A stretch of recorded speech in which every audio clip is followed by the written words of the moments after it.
Within a week or two, he's going to try to find an off-ramp to bring it to peace. And as for Tucker Carlson and Steve Bannon, they do not define what the MAGA or the conservative base is. There's two idiot conspiracy theorists. Big problem. The other thing, Abby, I think it may be a little naive not to recognize Donald Trump was born and raised a New Yorker, surrounded by Jewish people, more Jewish people than anywhere else in the United States of America. His daughter is now Jewish. His grandchildren are Jewish. All his good friends are Jewish. A lot of people voted for Donald Trump because he told America that Joe Biden and the Democrats were going to lead to World War III. He said that he was going to end wars on day one. Certainly, he said that about the Ukraine war. I think that, and Ukraine-Russia war. I think that once he got in there, he's realized it's not as easy as he thought. Hey, what's up? How's it going? Welcome back to my Abby Phillips series. My name is Jasmine. My friends call me Jizzy Creams. And today's topic, we're going to be talking about Donald and how he decided to make America first whatever he wants it to mean now. So let's just get to it. In an interview with The Atlantic, Trump hit back at some of these critics, saying he is the one who came up with America First in the first place, so he gets to decide what it means. This is, I mean, we were just talking about peace, right? Like Trump, it feels like he's a little bit at war with himself, because he said all the time, I mean, he wants to be known as the peacemaker, the deal maker, the guy who ends wars. And yet here he finds himself defending another war. Well, I don't think Trump's defending the war. Trump's defending Israel's actions, and within a week or two, he's going to try to find an off-ramp to bring it to peace. And as for Tucker Carlson and Steve Bannon, they do not define what the MAGA or the conservative base is. There's two idiot conspiracy theorists. The base, the MAGA base, the conservative base, believe me, they're all behind Trump, and that's it. He's the one that calls the shots on what kind of defines that MAGA base. And he's not trying to get us into a war. He's trying to get us out of that war. And yes, and he understands the political ramifications if it goes too long, if it doesn't work out. So that's why I think he's back in D.C. doing everything they can to kind of cut a deal to end this within a couple of First of all, I'm already going to pause it right there. First of all, very first and foremost, we all know what most of us do know what America First really is, where he got that from to begin with. It's originally a KKK policy. It was like America First, one God, one religion, one language, one, race, one flag. It was a KKK anti-race mixing policy, immigration policy. That's where he got it from. And to say otherwise is false, because the Anti-Defamation League even asked him to reconsider it, and he didn't. So he definitely knows what it's from. And now he's being a brat, as usual. And he's saying, well, now it's whatever I want it to mean. And to go off what this guy is trying to say is totally false. Trump doesn't defend peace. I think we all know that. He's defending Netanyahu. And those actions are what's escalating the conflict, not ending it. That is totally wild to say that. You don't bring peace by blindly backing airstrikes and blockades that kill civilians. That's just not a thing. And Trump doesn't do off-ramps. He just doesn't. That's not him. He does chaos and spectacle. And if he had a peace plan, it'd be like a press conference and a slogan by now. We'd be seeing it everywhere. But that's not it. And if Trump's the guy getting us out of war, then we're screwed. Because that man couldn't de-escalate a Twitter beef without calling someone a loser or some kind of, something demeaning or some stupid nickname. He's not diffusing anything. That's not Trump. He's dangling red meat to his base and pretending it's strategy. So don't fall for this guy's BS. The governor's given credit for. Meaning, I think that this is really a divisive issue within MAGA.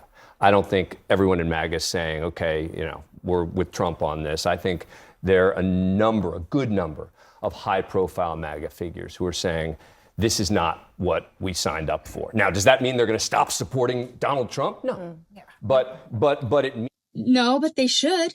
They definitely should. Means that on this issue, we're seeing a fracture that we have not seen up to this point within MAGA world. And that is a big deal. I mean, Trump is supposed to have broken with the neocons of the world who, the Lindsey Grahams who are pushing for the U.S. to get involved. And I think that there's a feeling of betrayal here. Marjorie Taylor Greene, another one of these very close Trump supporters, big backers of his, says anyone slobbering for the U.S. to become fully involved in the Israel-Iran war is not America First MAGA. They're putting a line down, and Trump is being forced to make a choice. Yeah, but we just saw a little clip. I don't know if you asked Steve Bannon straight up, you think Iran should have nuclear capabilities? I'm pretty sure he would say no. No, he doesn't. But he doesn't want the U.S. to be involved in the fight. Okay, but unless the U.S. is involved, we may have a big problem. And the other thing, Abby, I think it may be a little naive not to recognize Donald Trump is born and raised a New Yorker, surrounded by Jewish people, more Jewish people than anywhere else in the United States of America. His daughter is now Jewish. His grandchildren are Jewish. All his good friends are Jewish. And this, as you just reported, there's thousands, tens of thousands, maybe hundreds of thousands of Americans in Israel. So it would just be a dereliction of duty if he didn't step in and protect American interests. We have military interests there. We have human being interests there and cultural interests there. They're the only democracy in that area. We need them to stay a democracy. Look, I don't care whose side you're on, and if you're in denial, then it eventually will hit you. Donald Trump does not care about any persons, American, Jewish. He doesn't care about anybody. He doesn't care. He doesn't care about Americans. And and if you're in denial of that, it's going to take quite some time, but eventually you'll get there. Okay? Second of all, having Jewish friends and family doesn't mean someone can't support or enable war. You know what I mean? It's like, that's such a weak cop-out. Like, that's like saying someone can't be sexist because they have a daughter. It's the same thing. It's the weakest shield ever. Trump's personal connections doesn't change the fact that he's praised extremists, cozied up to dictators, and pushed the rhetoric that makes the global conflict more likely. We're talking about policy and power, not dinner guests. So I don't know what that guy's talking about. And I want to say, plantation owners had mixed race children too, and that didn't stop them from exploiting people, did it? No. So you don't get bonus points for who you hang out with. That's just not a thing. he was just in the Arab world. He's got a lot of friends there too. They just gave him a $400 million jet from Qatar. So I think a lot of people voted for Donald Trump because he told America that Joe Biden and the Democrats were going to lead to World War III. He said that he was going to end wars on day one. Certainly, he said that about the Ukraine war. I think that and Ukraine-Russia war. I think that once he got in there, he's realized it's not as easy as he thought. That just by the fact that he swore in, things are not going to end and things are not going to change. I think it's difficult for the MAGA world that can be. I don't think he realized it was harder than he thought. I think he knew the whole time that he just wasn't. He was just saying that just to get more votes. There's a faction of it that is very isolationist and doesn't want us to be involved in anything, to accept that this is the reality of being the leaders of the free world if we are still that. Yeah, I mean, You see, when you're transactional all the way down, my dear brother, it means that you have only permanent interests, no permanent friends, no permanent enemies even. It's like Thrasymachus in Plato's Republic. You just go through the world believing you can have transactional relations with everybody. It's a very sad way of being in the world, but that's not what we're talking about right now. Which means that any minute he could betray any group. But when you're president of the United States, don't you have those types of relationships all over the globe, from North Korea to Iran? That's true. But he, as governor, you had to have some integrity. It's not reducible to transactional. I only got. Is that true, though? Am I right? True. Look, I had relationships with everybody. And I think Trump's approach is, to make sure we're protecting America's interests. I think to Arthur's point exactly, it is in our interest to make sure, and it's in everyone's interest to make sure there's nothing nuclear in Iran, and that is very much an America first, in America's interest. Netanyahu made it very explicit. He said it's America first, not America dead. Essentially, I mean, that's pretty stark. Yeah, but I think we have to ask the question: how involved is the U.S. actually? I mean, my understanding is, yes, the U.S. has been involved in assisting in knocking down some missiles that have been coming into Israel. Is that significant? Yeah. Does that mean that the U.S. is at war with Iran? No. Does it mean that the U.S. is providing bunker busters to get rid of Iranian nuclear facilities? No. And so I think it's an overstatement to say, oh, the U.S. is now involved with it. This is going to be the end of the U.S. empire, American empire, as Tucker Carlson said. I mean, the U.S.'s involvement at this point has been pretty minimal. And it's about in line with the U.S.'s involvement in these conflicts vis-a-vis Israel over the many decades. So yeah, you're right. Like America it's an first, overreaction. not America dead. He wasn't referring to America playing dead. He was referring to today it's they're bombing Tel Aviv. Tomorrow there could be nuclear. It's the threat of warheads, nuclear annihilation. Going to New York. Nathan Joshua said, "I do not want you to do X." And Israel did it. He would be humiliated, just like Biden, just like Obama, just like Bush. And the involvement of American Israel is already so inseparable, right? You got the Hellfire missiles. That's just the peak of an iceberg. You've got the facilitating of the military equipment. And look what happened in Gaza. My God, they couldn't have done it. I mean, and the truth is none of this.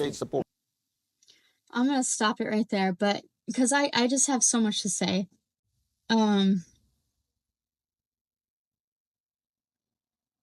Okay. Where to start? First of all, this isn't just semantics. It's a power grab. It's a power grab on narrative. It puts him above party debates. If he defines America first, no one else can challenge him without challenging his legitimacy. It's the brattiest, dumbest move. Since he created he didn't create the America First slogan, but okay, let's just humor him for a minute. Since he's asserting that since he created the America First slogan, only he has the authority to define it then. Doesn't that sound like a little bratty toddler to you?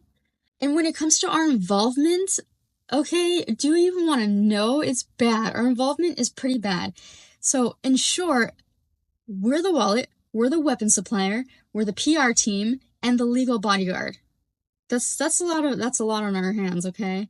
So we're not just watching from afar. We're far more than just watching from afar. We're one of the main reasons the conflict continues at the scale of brutality that it does. Seriously, it's bad. We partake in way more than we even would like to even know about, at least for me personally. So indirect civilian deaths is probably like the main thing that's like all on us. So when U.S. bombs drop on Gaza neighborhoods, we're morally and logistically part of that. It sucks. Weapons transfers, hello. These weapons are used in strikes on Gaza, meaning U.S. weapons are directly part of the devastation. The U.S. reportedly vetoes UN ceasefire resolutions or accountability investigations to Israel's actions. That basically lets Israel act without fear of global legal consequences, and that's on us. Intelligence sharing. The U.S. shares real-time surveillance and intel with Israel for counterterrorism and military targeting. There's coordinations on both offensive and defensive operations. We're kind of messed up. We're pretty corrupt up here. Okay, diplomatic and PR backing. U.S. leaders often use their platform to frame the conflict through Israel's lens. So we're even kind of, wearing rose-tinted glasses when it comes to the whole ordeal, okay? Calling attacks self-defense no matter the civilian toll, no matter anything. And it's painful for me to even say this because it's like, shit, man, we're really a part of this. This shapes how other countries and media treat the situation, and we're really just shaping it into something that it really doesn't feel good to shape it into. Congress is pushing back, but the situation is tense, and your concerns are absolutely valid. Absolutely, it's pretty bad, and Donald is going to make things a lot worse. You think things are bad now? It's going to get so much worse because Donald he screws everything up. Anyways, I'm going to leave it there. I hope you enjoyed this video. Please like and subscribe. And yeah, I'll see you next episode. Thanks. They got your data, dumbass. Do not come. Do not come.